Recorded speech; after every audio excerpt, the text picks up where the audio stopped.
사랑하는 성도 여러분, 주님의 십자가를 묵상하면서 부활의 아침을 향해 나아가는 지금 또 사순절 둘째 주를 지내고 있습니다. 사순절은 예수님께서 예루살렘을 향해 걸어가셨던 그 고난의 길을 우리도 믿음으로 따라 걷는 시간입니다. 이 길은 내 자아를 부인하고 십자가를 지고 주님을 따르는 훈련의 과정이지요. 오늘 본문인 마태복음 19장은 예수님께서 십자가를 지시기 위해 예루살렘으로 올라가는 길목에서 일어난 두 가지 사건을 보여주고 있습니다. 바로 어린아이들을 안수하시고 축복하신 사건과 영생을 찾으러 왔다가 근심하며 떠나간 부자 청년의 사건이지요.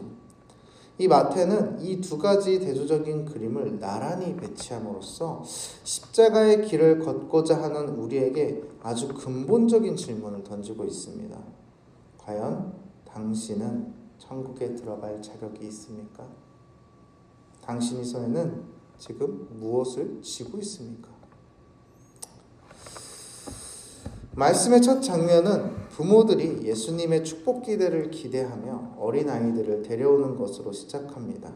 그런데 제자들이 그들을 엄하게 꾸짖습니다. 왜 그럴까요? 단순히 예수님의 피곤하실까봐 배려하는 것은 아닌 것 같습니다. 당시 1세기 유대사회와 로마 문화권에서는 어린아이는 사람으로 계수하지 않았습니다. 율법을 스스로 배울 능력도 없고 지킬 능력도 없는 사회적으로 가장 무가치하고 힘없는 존재였기 때문이었습니다.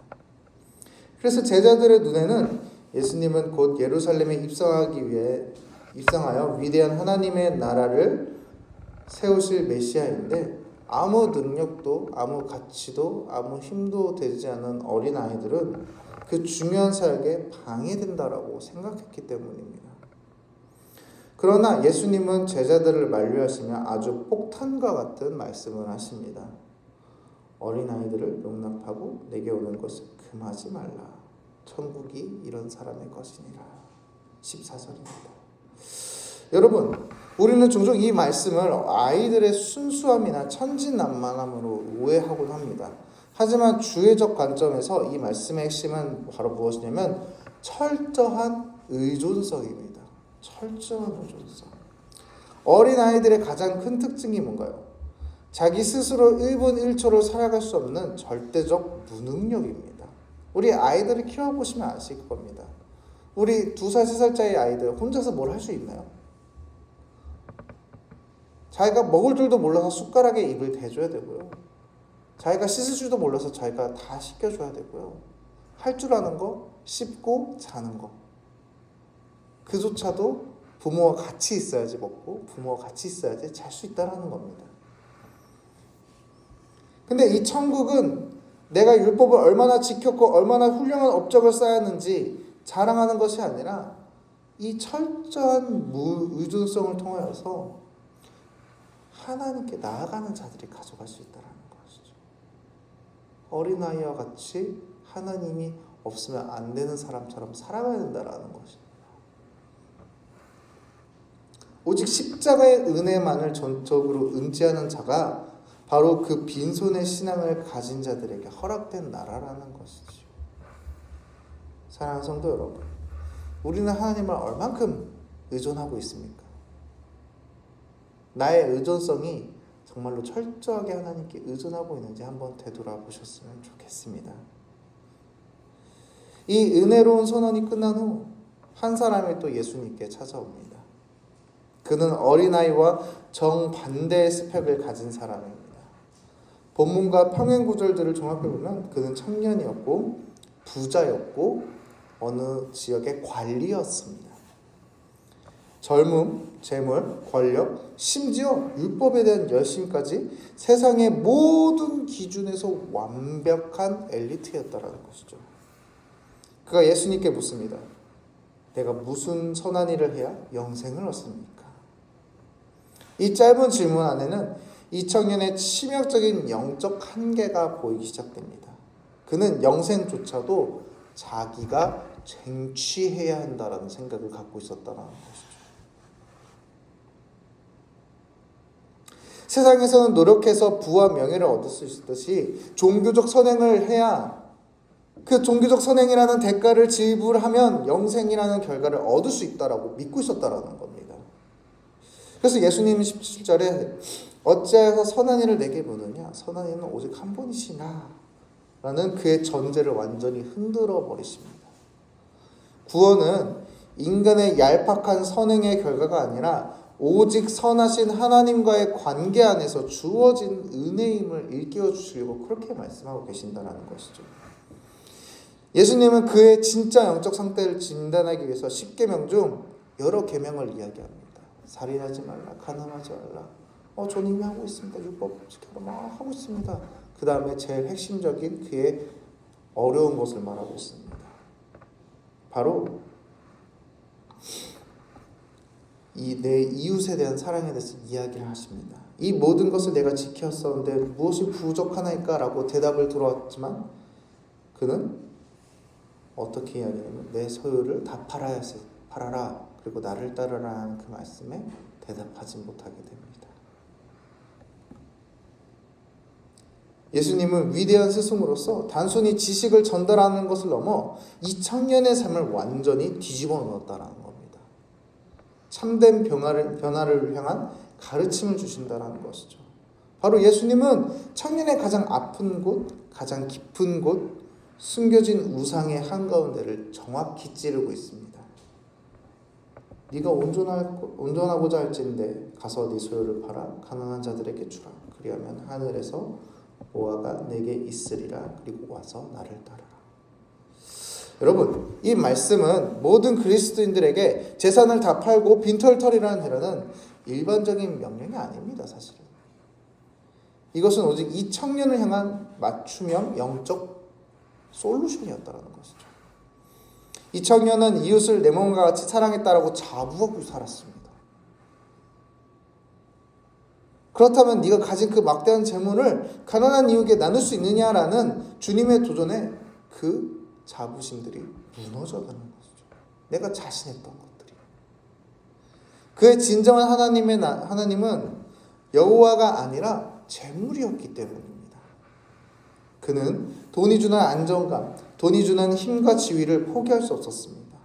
예수님은 그의 삶을 올가매고 있는 진짜 주인이 누구인지 그 앞에서 폭로했다라는 것이죠.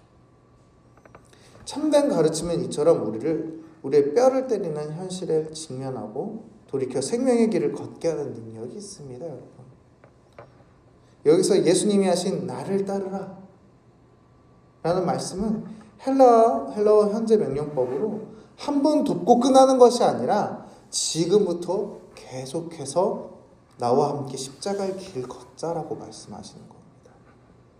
이 제자도의 강력한 초청이었다라는 것이죠. 즉 너의 그 무거운 우상을 내려놓고 나와 함께 자유의 길을 걷자라는 사랑의 부르심이었습니다. 하지만 22절 결론은 성경에서 아주 슬픈 모습 중 하나의 모습으로 보여지게 됩니다. 그 청년은 재물이 많음으로 이 말씀을 듣고 근심하며 가더라. 사랑하는 성도 여러분, 영생을 갈망했지만 끝내 손에 꽉 쥔 것을 놓지 못했습니다. 자신의 힘으로 영생을 살 수 있다고 착각했던 부자 청년은 빈손으로 주님을 의지해야 하는 십자가의 길 앞에서 짐을 싼 채 쓸쓸하게 퇴장하는 모습을 보이게 됩니다. 성도 여러분, 오늘 우리는 하나님 앞에서 어떤 모습으로 서 있습니까? 어린아이입니까? 부자 청년입니까? 우리는 때로 교회 안에서 부자 청년의 모습으로 살아갈 때가 참 많습니다. 내가 이만큼 예배 드렸으니, 이만큼 봉사했으니, 직분을 감당하고 있으니 나는 자격이 있다고 생각합니다. 내 삶의 진정한 주인이 돈이고 명예이고 내 자식의 성공이면서 입술로는 주님을 따른다라고 우리는 고백하고 있죠. 사순절 우리의 손을 펴는 훈련하는 시간입니다, 여러분. 주님께서는 오늘도 우리에게 동일하게 다가오셔서 우리의 삶을 변화시키시길 원하시고 계십니다. 네가 온전하고자 하느냐? 그렇다면 네가 나보다 더 의지하고 있는 그것, 내가 손에 꽉 쥐고 있는 그 우상을 내려놓고 나를 따르라 라고 말씀하고 계시는 것이죠. 십자가를 지고 예수님을 따르는 길은 양손에 세상의 보따리를 잔뜩 쥔 채 결코 걸어갈 수 없는 좁은 문입니다, 여러분. 영적인 어린아이가 되십시오. 그리고 나의 철저한 무능력을 고백할 때 비로소 우리는 십자가의 은혜라는 영원한 생명을 얻게 될 것입니다. 사랑하는 성도 여러분, 우리가 부자 청년처럼 사는 것이 아니라 어린아이와 같은 믿음을 갖는 우리 귀한 당산동교회 성도님들 되길 원합니다. 그러니 지금도 내가 쥐고 있고 내가 붙잡고 있고 내가 놓지 않고 있다면 이제 그 손에 든 그 모든 것들을 내려놓고 어린아이와 같이 하나님만을 의지하며 나아가는 우리 귀한 성도님들 되시기를 간절히 축원합니다. 기도하겠습니다. 사랑과 은혜가 많으신 하나님 아버지, 사순절 기간 우리가 손을 펴는 훈련을 하고 있는 시간입니다. 주님, 우리는 부자 청년처럼 잘하고 있고 우리는 부자 청년처럼 우상을 들고 있으면서 하나님을 사랑한다라고 고백한 적이 너무나 많습니다. 주님, 이 부자 청년처럼 우리가 쓸쓸한 퇴장이 아닌 하나님의 길을 걸어가는 귀한 우리 성도님들 되게 하여 주시옵소서. 주님, 우리의 부족한 것들 너무나 많습니다. 그러나 우리는 어린아이와 같은 믿음을 갖기 원합니다. 하나님 없으면 안 되는 그 철저한 의존, 주님을 의지하며 매 삶에서 1분 1초도 하나님 없이는 안 된다라고 살아갈 수 있도록 말로만 하는 것이 아닌 우리의 생각과 마음과 모든 삶이 그렇게 되길 원하오니 주님, 우리의 삶을 붙잡아 주시옵소서. 주님, 또한 부자 청년처럼 내가 잘하고 있다고 그만에 빠져 있다면 주님, 우리의 삶을 다시 되돌아보고 내가 지금도 쥐고 있는 것들이 너무나 많다면 이제 이것들을 내려놓고 하나님을 붙드는 귀한 우리 당산동교회 성도님들 되게 하여 주시옵소서. 언제나 주님만을 바라고 주님만을 의지합니다. 살아계신 예수님의 이름으로 기도드리옵나이다. 아멘.